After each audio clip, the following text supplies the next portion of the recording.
wabarakatuh. Perkenalkan, kami dari kelompok 5 akan membahas tentang regulasi dan fatwa dalam teknopreneurship syariah. Baik, profil startup. Startup yang kami pilih yaitu Alami atau PT Alami Fintech Syariah. Adalah startup fintech syariah Indonesia yang menyediakan layanan peer-to-peer atau P2P lending berbasis prinsip syariah. Prinsip perusahaan ini bertujuan mendukung UMKM melalui pendanaan halal sekaligus menawarkan alternatif investasi syariah. Alam terdaftar dan diawasi oleh OJK serta memiliki fatwa dari DSN MUI, menjamin operasionalnya bebas dari riba, gharar, dan masyir. Platform Alami menghubungkan investor dengan UMKM menggunakan akad syariah seperti mudharabah atau bagi hasil, murabah atau jual beli margin, dan ijarah atau sewa. Keuntungan diperoleh dari bagi hasil atau margin, bukan bunga. Alami juga menerapkan transparansi tinggi dengan laporan keuangan audit yang dapat diakses publik. Selain layanan pendanaan, Alami aktif mengedukasi masyarakat tentang keuangan syariah melalui webinar, artikel, kolaborasi dengan lembaga pendidikan, kombinasi teknologi fintech dan prinsip syariah menjadikan Alami sebagai salah satu pionir P2P lending syariah di Indonesia. Berikutnya itu regulasi OJK. Alami sebagai platform fintech P2P lending syariah tunduk pada PJOK nomor 77 tahun 2016 dan PJOK nomor 10 tahun 2022. Regulasi ini mewajibkan Alami memenuhi standar operasional seperti transparansi produk, perlindungan data nasabah, pelaporan rutin ke OJK, serta memastikan transaksi bebas dari riba, gharar, dan masyir. OJK memantau kepatuhan Alami melalui audit berkala mencakup likuiditas, risiko pembiayaan, dan kesesuaian akad syariah. Pelanggaran dapat berakibat pencabutan izin operasional. Berikutnya yaitu fatwa DSN MUI. DSN MUI mengeluarkan fatwa nomor 117 DSN MUI 2018 sebagai landasan syariah bagi Alami yang mengatur penggunaan akad mudharabah atau bagi hasil, murabah atau jual beli dengan margin, dan ijarah atau sewa. Dalam transaksi pendanaan, fatwa ini menetapkan ketentuan seperti kesepakatan nisbah di awal kontrak dan larangan praktik gharar atau ketidakjelasan syarat merugikan untuk memastikan kepatuhan syariah. Alami membentuk Dewan Pengawas Syariah atau DPS yang bertugas meninjau produk dan proses bisnis secara berkala serta melaporkan temuan ke DSN MUI setiap tahun. Berikutnya akan dibacakan oleh Saudara Fahri. Baik. Berikut integrasi regulasi dan fatwa dalam model bisnis. Yang pertama, dalam struktur produk, yakni setiap produk pendanaan dirancang dengan akad syariah yang jelas. Seperti contoh, untuk pendanaan UMKM, Alami menggunakan akad mudharabah dengan nisbah 60/40, yakni investor yang mendapatkan 60% dari keuntungan dan 40% UMKM. Yang kedua, kepatuhan operasional, yakni Alami memiliki Syariah Compliance Officer atau SCO yang memastikan transaksi bebas dari riba, termasuk verifikasi penggunaan dana oleh UMKM, misalnya tidak untuk usaha haram seperti judi dan lain-lain. Nah, dan yang ketiga adalah pelaporan dan audit, yakni Alami menggunakan dual reporting system, yaitu menggunakan kegiatan keuangan ke OJK sekaligus audit syariah ke DSN MUI.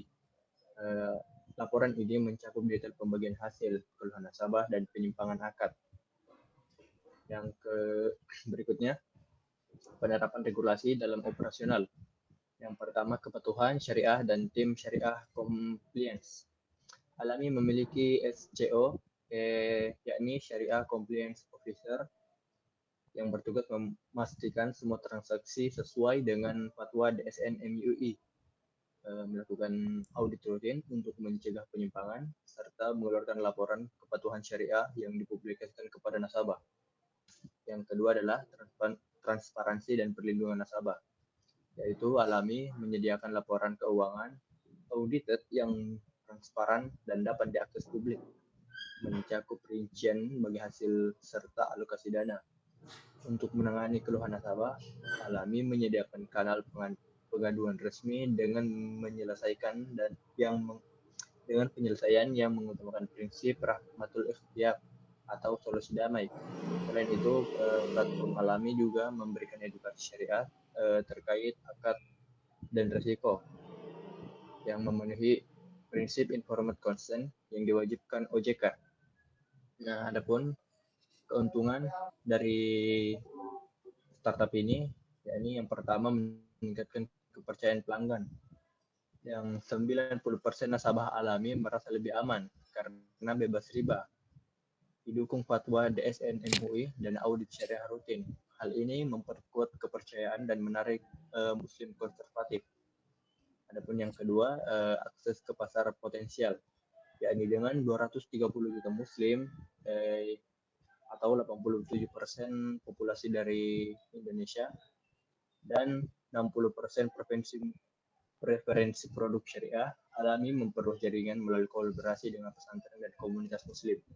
Adapun yang ketiga, diferensiasi bisnis, yakni label syariah menjadi keunggulan Alami, seperti program pendanaan halal UMKM yang menarik investor ingin mengambil profit lebih sambil penuhi nilai agama. Dan yang keempat atau yang terakhir, kepatuhan global, yakni Alami mengikuti standar AAOIFP dengan memperkuat kredibilitas dan membuka peluang ekspansi ke pasar Timur Tengah yang berbasis syariah. Baik, Nah, berikutnya akan selanjutnya akan dibacakan dibacakan saudara oleh Frank. anggota lain. Oke, selanjutnya ada tantangan. Yang pertama, kompleksitas akad syariah yang membatasi inovasi produk. Setiap produk baru membutuhkan persetujuan ulang dari Dewan Pengawas Syariah atau DPS yang memakan waktu 3-6 bulan. Hal ini sering menghambat inovasi dan peluncuran produk, seperti kasus pembiayaan retail yang tertunda karena penyesuaian akad murabahah multijasa. Proses yang panjang dan ketatnya regulasi syariah menambah kompleksitas pengembangan produk. Yang kedua, risiko sengketa syariah dalam penyelesaian transaksi. Mekanisme penyelesaian sengketa syariah di Indonesia harus melalui Badan Arbitrase Syariah atau Basyarnas yang seringkali memakan waktu lebih lama dibandingkan proses di pengadilan umum. Hal ini menimbulkan ketidakpuasan bagi nasabah, sebagaimana tercermin dari data tahun 2023 yang menunjukkan bahwa 25% nasabah mengeluhkan lamanya durasi penyelesaian gugatan terkait bagi hasil.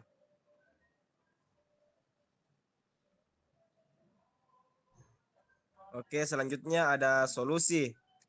Yang pertama, kompleksitas akad syariah yang membatasi inovasi produk.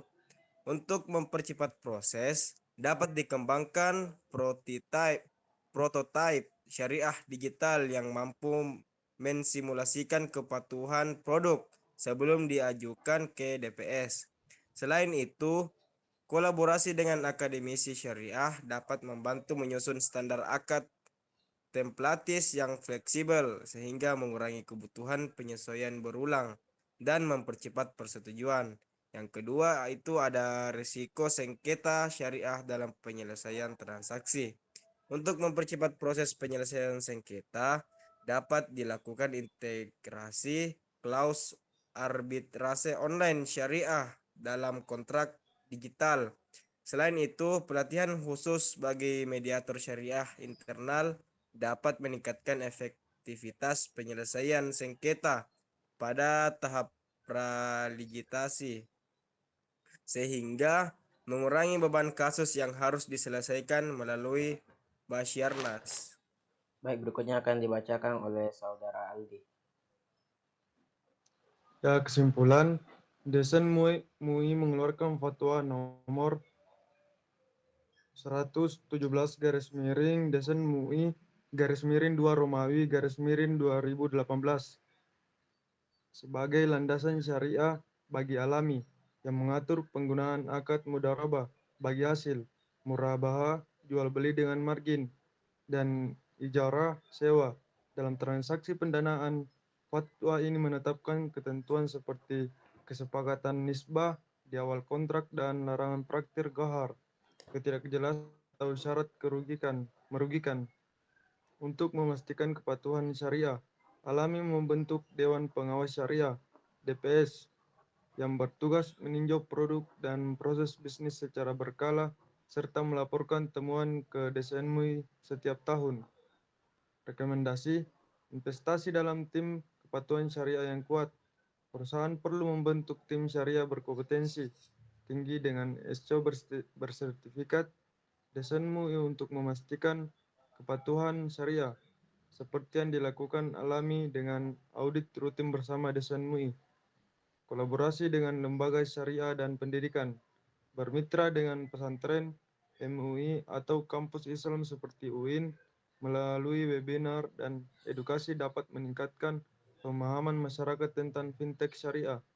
Teknologi untuk transparansi, blockchain, dan dashboard transaksi real time seperti milik Alami memungkinkan nasabah memantau alur dana dan bagi hasil secara transparan sesuai akad syariah. Baik, berikut adalah penjelasan dari kelompok kami. Jika ada kurang mohon dimaafkan. Wabillahi taufiq wal hidayah. Wassalamualaikum warahmatullahi wabarakatuh.